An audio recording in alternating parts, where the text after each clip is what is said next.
first things first, import as a reference instead of importing as a file. So the second thing is a stray wire to make the node topology of the wire, because I'm actually not sure how to do this manually. The way they connect is quite, I don't know, I'm still struggling to find out what's the connection syntax of all this. I've tried directly grafting the wire deformer of the rig to the wire sets, and to no avail. The mesh either changed its, how to say, the mesh turned into the guide wire I was talking about, or it doesn't work at all. So yeah, I'm choosing to let Maya deal with the hierarchy. So how I let Maya do the hierarchy is step 2, make a wire deformer, a new wire deformer, child, parent, and then there should be a new wire over here. So this is arm number 1, this will be arm number 2. Step 3 is now to find the driving wires of the controller. So what I'll do now is I'll go to that controller. Where's the hidden one? Okay, so remember the 2 selection groups just now. These 2 connections, they are just there to make things easier to select. Now click graph and click the visibility off. Graph downstream, and then one more time graph downstream. Yeah, I should have done it here. Okay, I selected the wrong one. This one, the second one, L3, this is L2. This is what I should have selected just now. Why do I have, oh right, okay, these 2, and one more time. Hopefully I got the right one. One more time. Okay, that's not too bad. So I say this and then I realize I have to comb everything out again. I don't know why I'm dragging you all for the ride on this, but that's what I had to go through. But there's probably an automated way, so if I were to record all my steps down in my embedded, I could actually like script all this and then just get an input name, and then I'll just execute everything relative to where they are, so that I don't have to deal with all the knolling or the cable management. I'm probably the most inefficient person on earth. Am I proud of this? No. Am I still doing it? Yes. Am I a horrible person? Yes. That's why the 2 null groups are there, because I really don't want to start from the base, like find a group and then work my way backwards from the front. That's the only way I can make the process quicker in such a short notice. So now the next step is to start, doing business. Where's the wire it made? And where's this one? So I wouldn't have to touch all this. I'll just start touching this. Things will start looking funky. All I'll say is don't worry. But yeah, let's start from the top down. So crossing effect, drop off distance to 0. Give me 1, come on. Drop off distance 1 here. 2 and 3. Start on the last one because there's nothing there. It's just there to be ready to receive a new node. So scale 0. Not sure why is it this buggy, but yeah, scale 3, scale 4, and then leave it there. Tension, I don't think there's a... Okay, and then base wire. So unfortunately, it's not that simple to pass through the nodes for all this, so I have to do this manually. I'm gonna start with all the base wire first. It will look ugly, but no space. Yeah, it's already looking ugly. As soon as I connect this, it rectifies itself. More space, I think that's about it. Yeah, so that's the first one down, and save, because if I don't, I'm gonna regret. I'm gonna regret when it crashes again. And then delete the base wire of the holder, and then repeat steps 3 to, I don't know, I've lost count. Child, parent, that's the new wire. Yeah. Blah, blah.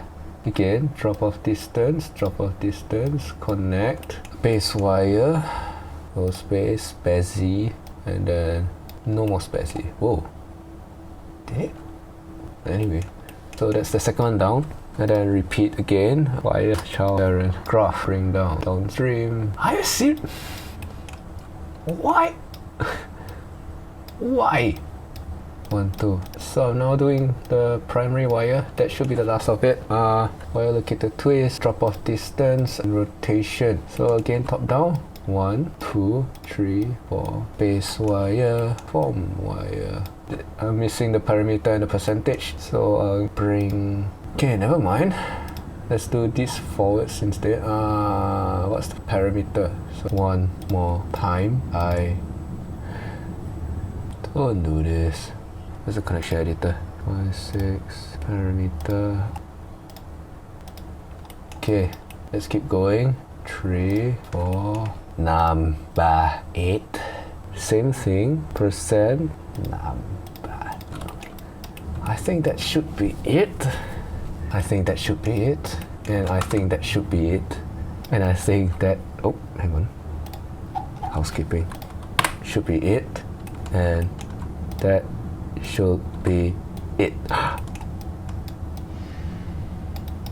That's not it. Crossing effect. Yeah, look at that. Yeah, if you notice, it's deforming the others as well. That's normal because that's the job of the wire influence thing. Deform the paint weights thing. So wire. There should be 6 now. I should rename them. Give me a minute. Next step, I've lost count, so I'm not gonna say the number. Paint weights wire. Okay, L1, L2. Okay, so what I'll do is I'll flood 0 first. I'll just do everything at once. Flood, so I don't have to change the brush every time, and then radius at the 2. So I'm doing this now so that the rig doesn't deform the parts where it shouldn't deform. I'll just do this roughly. The thing about this, like how is it different from the joint, from painting weights of a joint, is you don't have to worry about which joint is influencing which vertices. So the wire influence, I'm just using the paintbrush to tell them is focus on this part of the model, and then that's it. I could bring this to my other display to use the pen, but number 1, I'm lazy. Number 2, the screen, the quadrant where it's recording me here, it's covering the quadrant where the drawing tablet is. I mean, I could turn my face off, but you know, like I say, I'm already doing something, so I'm kind of lazy that way. I'm sorry. When I'm doing this for a joint system, I really have to be careful to only add or replace, because if I do it to subtract, they'll split the difference between the nearby joints, which is very hard to control. Doing weights for wires are easier that way. I think I'm done. Let's see now. Yup, it's working, and then it's not influencing the other parts of the model. And let me give a test run. Yeah. And then okay, let's just do a test pose. Hey, how should I do this? So up and down and up and bring over and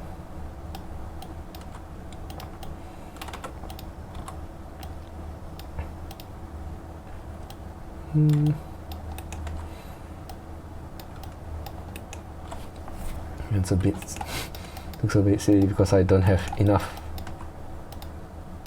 polys on that mesh, but yeah.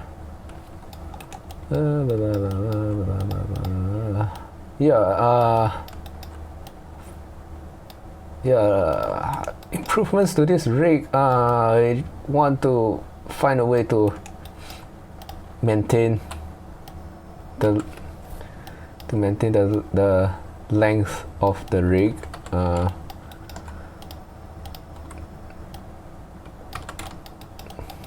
In Maya, there's a way to length of a wire to lock length. Yeah, in Maya there's a function to lock the lengths.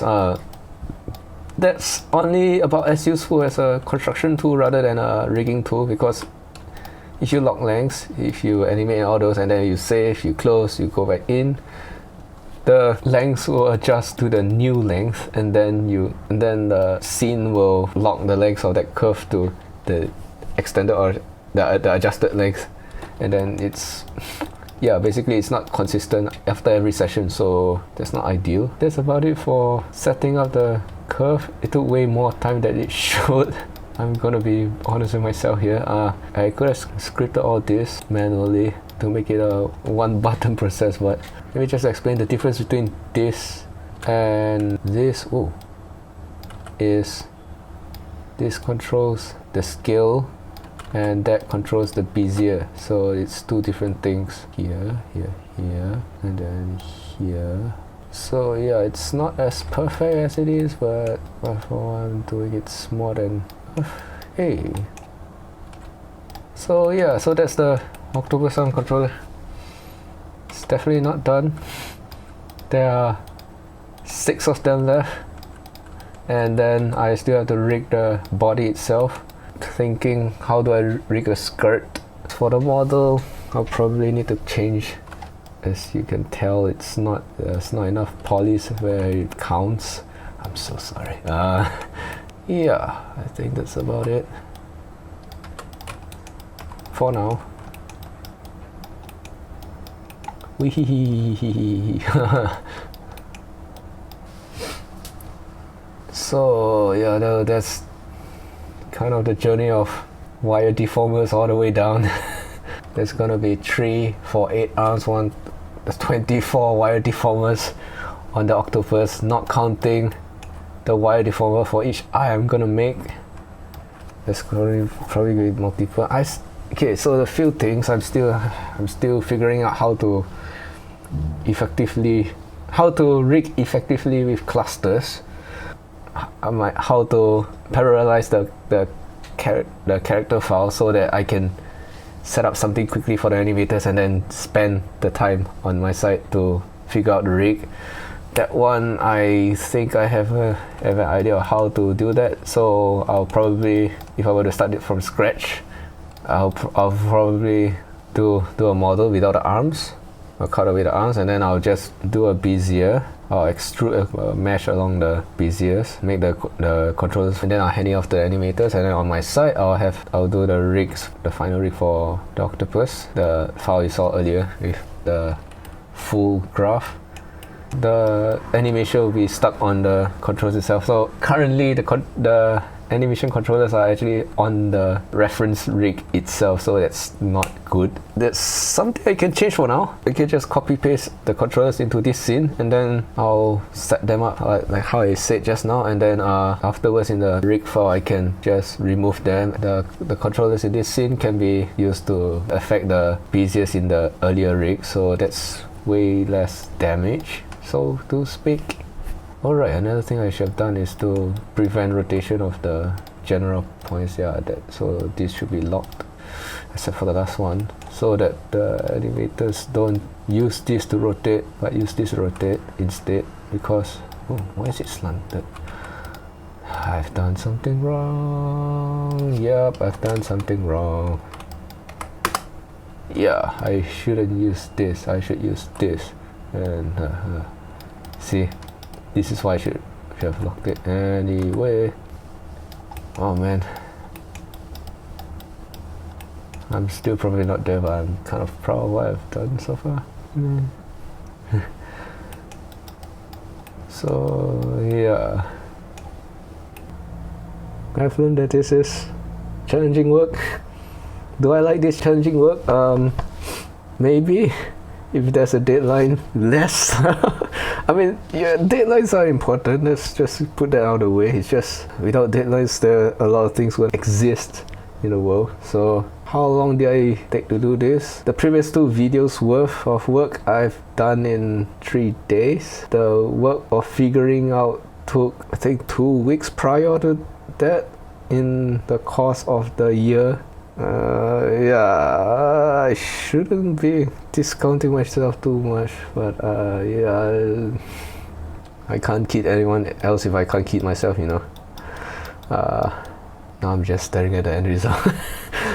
Come on, let's do the rest. I mean, the TDs of the rigging department had to figure out what works best for the animators, so they had 8 versions. I mean, multiple versions essentially, multiple ways to control the arm. So I'm not sure what they ended up with, but personally, I think I'm fine with this. I mean, I've managed to make this curve in such a short time compared to part 2 of this series. So would I work off this one? I think I would.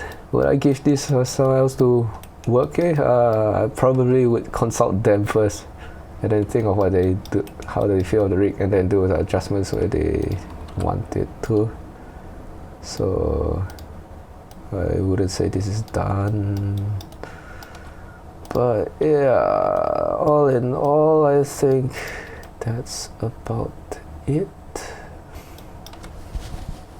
I should really stop now because I really should be editing this video and then working on my application. But yeah. Okay, I better stop. Thanks everyone. Yeah, we'll see each other soon, you know. Maybe.